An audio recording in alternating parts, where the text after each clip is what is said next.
ಕೊನೆಗೂ ಪನ್ನೀರ್ ಮಾಡೋಣ ಅಂತ ಕೂತ್ಕೊಂಡ್ವಿ.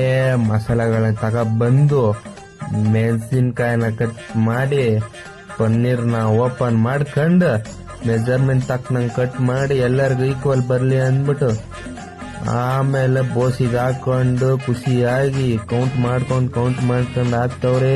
ಕಮ್ಮಿ ಬಂತು ಜಾಸ್ತಿ ಮಾಡಿ ಅದೇನೋ ಹಾಕಿದ್ರು, ಚಿಲ್ಲಿ ಪೌಡರ್ ಹಾಕಿದ್ರು, ಗರಂ ಮಸಾಲ ಹಾಕಿದ್ರು, ಏನೇನೋ ಹಾಕಿದ್ರು ನಮ್ ಸೊಪ್ಪು. ಆಮೇಲೆ ರುಚಿಗೆ ತಕ್ಕಷ್ಟು ಅಕ್ಕಿ ಹಿಟ್ಟು ಹಾಕೊಂಡು ಆ ಕಡೆ ಈ ಕಡೆ ಅಲ್ಲಾಡಿಸ್ಬಿಟ್ಟು ಆಮೇಲೆ ನೀರ್ ಹಾಕ್ರಪ್ಪ. ಆಮೇಲೆ ಡಬ್ಬಾಗ ಹಾಕೊಂಡು ನೋಡ್ರಪ್ಪ ನಾವ್ ಹಿಂಗೆಲ್ಲ ರೆಡಿ ಮಾಡಿದೀವಿ ಕಷ್ಟಪಟ್ಕೊಂಡು.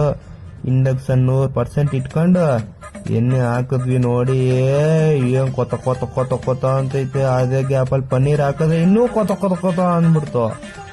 ಸರಿ ಆಯ್ತು, ಹಂಗೆ ಹಿಂಗೆ ತಿರುಗಿಸಿ ಹಂಗೆ ಮಾಡಿ ಏನೋ ಎಣ್ಣೆ ಜಾಸ್ತಿ ಹಾಕ್ಬಿಟ್ಟು ಅಯ್ಯೋ ಸರಿ ಈರುಳ್ಳಿ ಹಾಕ್ಬಿಟ್ಟು ಏನೋ ಒಂದು ಮಾಡ್ಬಿಡೋದ ಅಂದ್ಬಿಟ್ಟು ಎಲ್ಲ ಹಾಕ್ಬಿಟ್ಟು ಆ ಕಡೆ ಈ ಕಡೆ ಕರ್ರಿ ಗರಂ ಮಸಾಲೆ ಏನೇನ್ ಮತ್ತೆ ಅದೇ ಹಾಕು.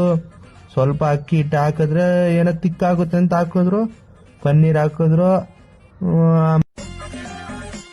ಅಯ್ಯೋ ಆ ಕಡೆ ಈ ಕಡೆ ತಿರ್ಗಿಸಿ ಕೈ ನೋವು ಬಂದು ತಟ್ಟೆಗೆ ಹಾಕೊಂಡ್ವಿ ನೋಡಿ.